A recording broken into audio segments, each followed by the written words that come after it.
Hello everybody, how are you doing? Thanks for inviting me along to do this. I would like to show you my t-shirt first. There we go, if we can all read that. Because this buffoon, who is our Prime Minister, is getting hero worship at the minute, you know. How short-sighted are people? Anyway, I want to do a poetry set. I'm going to start off where we left off on, when did we talk the last time? Was it Friday? Yeah, Friday. We're talking about Veterans for Peace and the sort of anti-war poetry that I do. And so I'm going to start off with a poem called Lest We Forget. Now, it's about the First World War, but I've narrowed it down to one particular character called Little Tommy Atkins. Now, the First World War was billed as a war to end all wars. But what have we witnessed in the last century is a continuation of war after war after war after war. Now, the last verse of this poem might upset a few people. And I really don't care, because when we go on these parades, we say it was all about freedom and democracy. It wasn't. It wasn't. Because if that had been the case, and it had this war been billed as the war to end all wars, we wouldn't have had any more wars. But there's just been a continuation. So the last verse is, each and every one of them fought and died in vain, which is the truth, unfortunately. So it's called Lest We Forget. Little Tommy Atkins, with berry, brass and gun, wide-eyed he'd volunteered, felt his life had just begun. Flag waving at the quayside, aboard the ship to France, to the sound of drums and bugles, he danced a merry dance. But the skies began to darken, and the shells began to fall. Come fight for king and empire, now a distant call. Knee-deep in mud and blood, he began to see the light. The night consumed with nightmares, the daytime full of fright. His eyes grew dark with shadows, his heart as cold as stone. He'd never felt so lonely or so far away from home. His mind became a madhouse, he was lied to from the start, wading through remains of young lives ripped apart. Fix bayonets, lads, and charge as the devil tolled the bell. Life for Tommy Atkins became a living hell. As he scrambled through the mud and wire, he copped one in the head. He died alone in no man's land, no words of comfort said. Some say they died in an instant, some in writhing pain. The bugle plays, lest we forget that each and every one of them fought and died in vain. That's quite hard-hitting, but it's the truth, because there's no beauty or glory or romance about war at all. Now, the next poem I'm going to do is called Profiteers of War. Now, as I touched on before, all wars are about profit.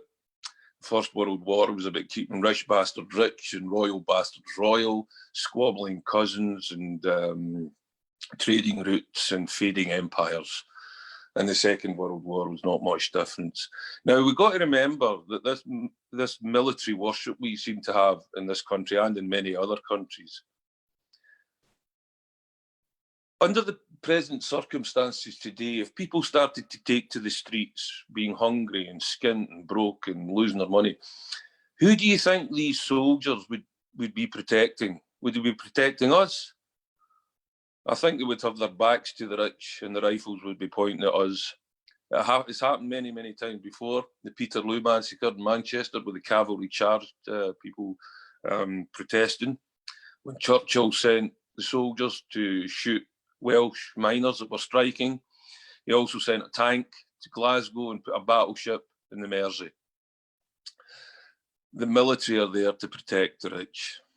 This is called Profiteers of War. So we are told, be proud of the rock where we cried our first tears. Be proud of the flag that flutters above our hopes and fears. Be proud of the song we sing together, fearing our man-made God. And then we are told, be proud to fight those that cried their first on a different rock, under a different flag, singing a different song, fearing a different man-made God. Yes, they are proud, but our pride is stronger. Yes, they fight with their God, but our God is greater. Yes, they feel pain, but our pain is deeper. So I say pain for all those affected is surely the same. For it has no flag, no anthem. It knows not race nor skin. There is no heart too strong can stop it getting in. It gives no introduction nor will reveal its face, like a dagger twisting in your gut. No why, no thought, no grace. It engulfs your very being. It is your darkest dream. It'll cut you wide to release inside a guttural, primal scream. So I say to those that feast upon our hollow pride, I have seen the skull behind your crooked smile as you ride that lead-line carriage along that golden mile. You possess those lands and titles of which you have no right, paid for by the blood of those you sent to fight. So I say to you, profiteers of war, no more knee-deep in mud and blood will we clear those crow-pecked bodies from every field and shore. We will tell you, greedy bastards, we fight for you no more.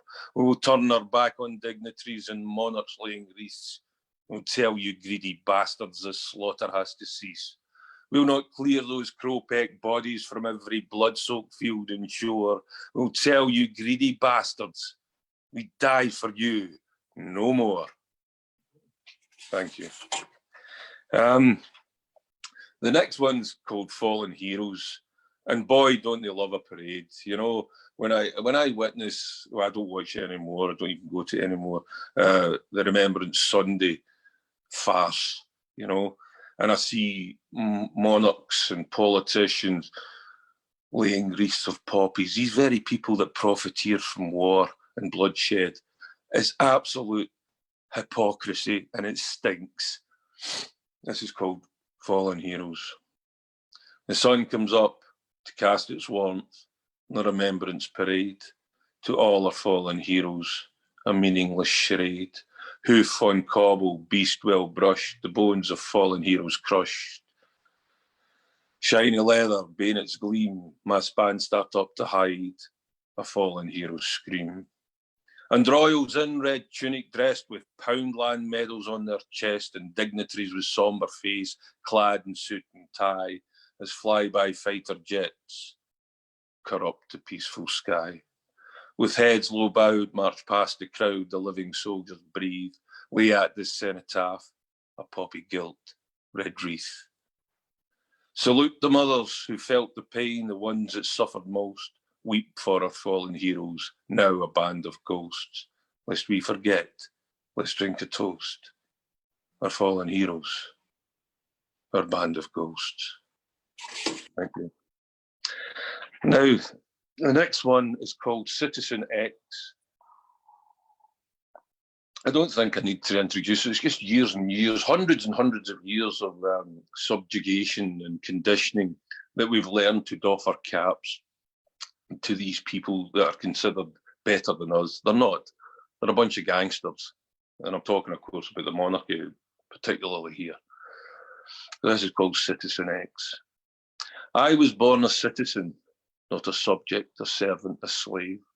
I have no tune to march to, or queen for God to save. I was not born a Christian, a Muslim, or a Jew.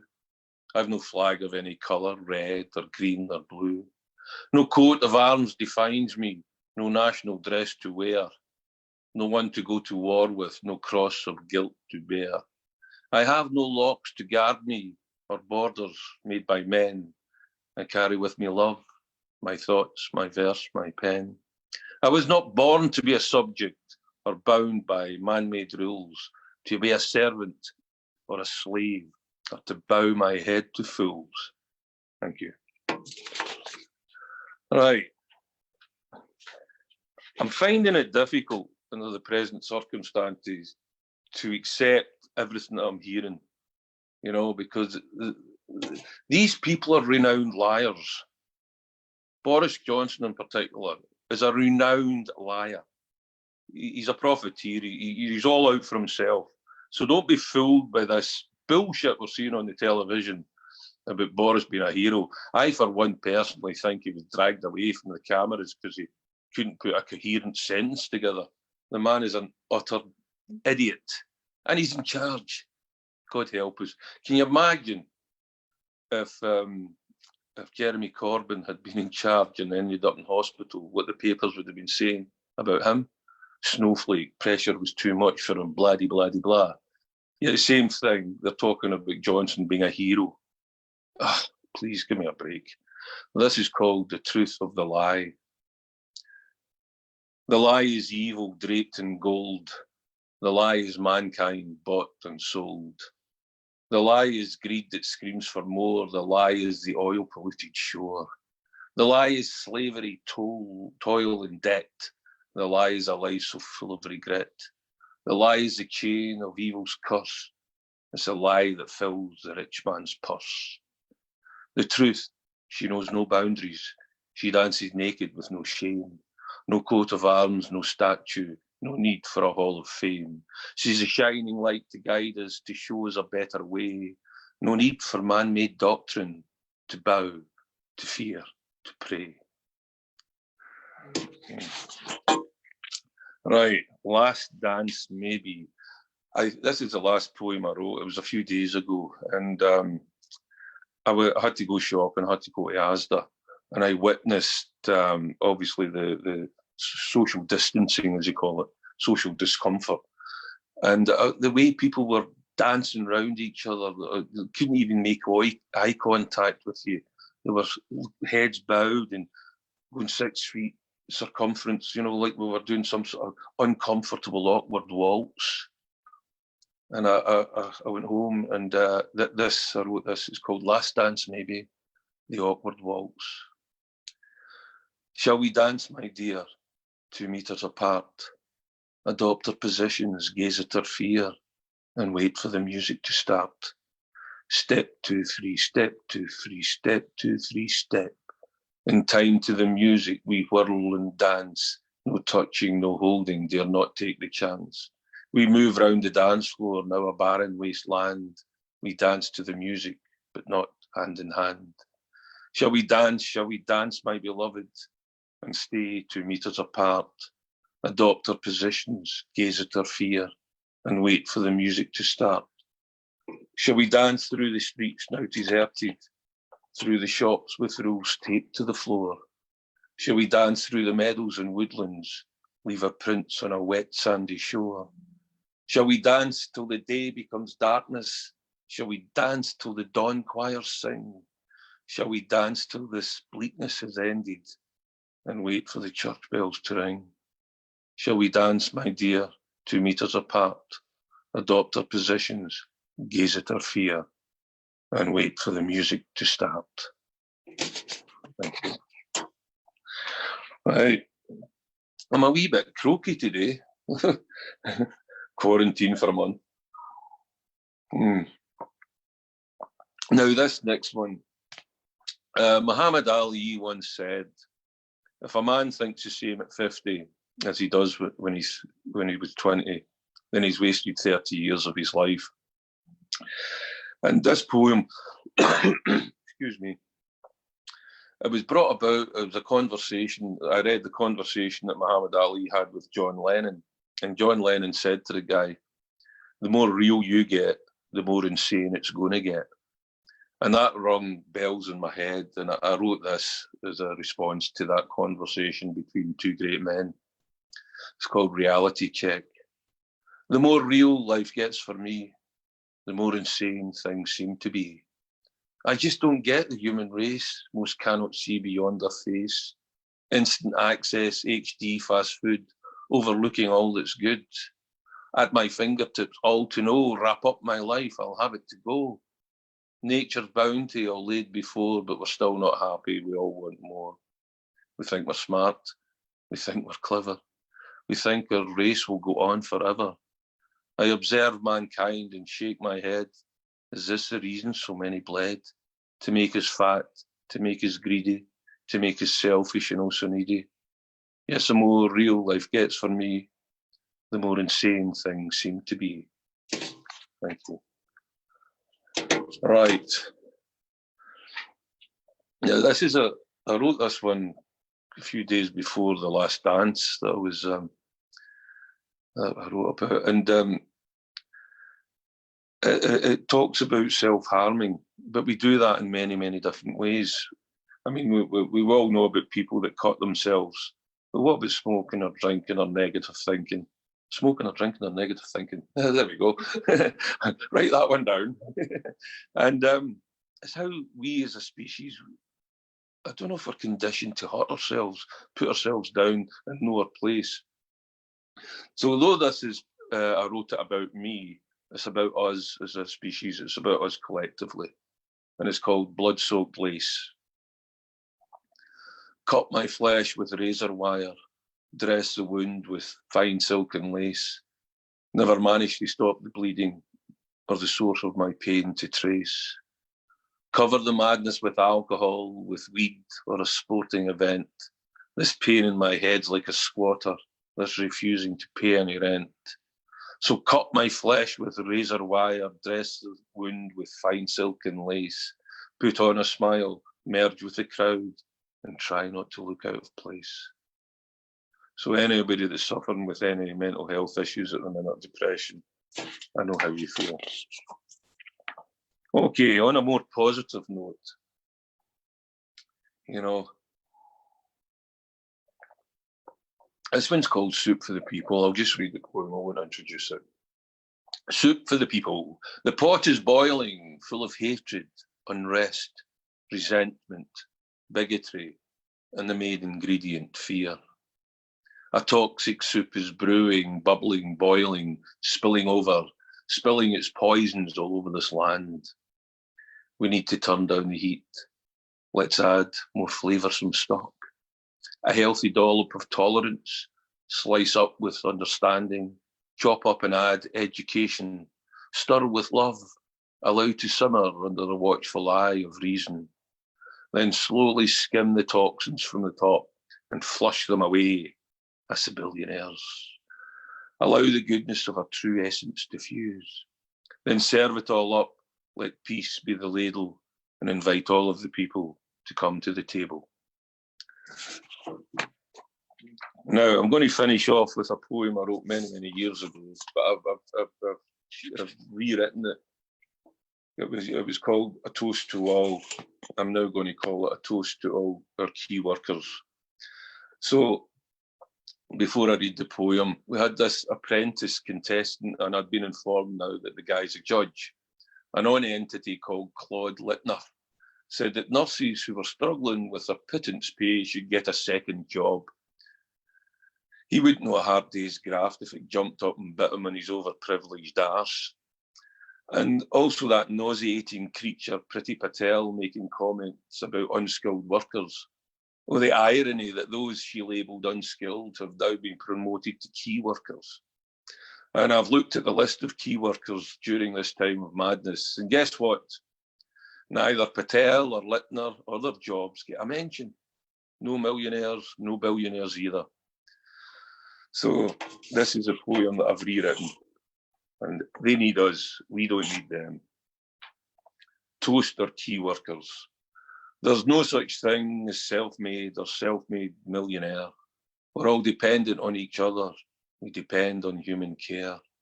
We depend so much on everyone, or the folk we rarely see. A whole network of love, for without we could not be. So raise our glass to the folk that drive the lorries, mend the roads and work the mill, the folk that stack the shelves, sweep the streets and ring the till, the folk that drive the taxis, the buses and the trains, the folk that empty bins, shovel shit and clean the drains, the folk that work in hospitals, that patch us when we bleed, the folk that care and comfort all the folk in need. The folk we say hello to when walking through the town, the folk that smile and pick us up when we're feeling down. To the folk I haven't mentioned, thank you, you heed the call. To each and every human being, a toast to one and all. Well, ladies and gentlemen, thank you very much. It's been an absolute pleasure doing these poems, and maybe we'll do it some other time. Thank you.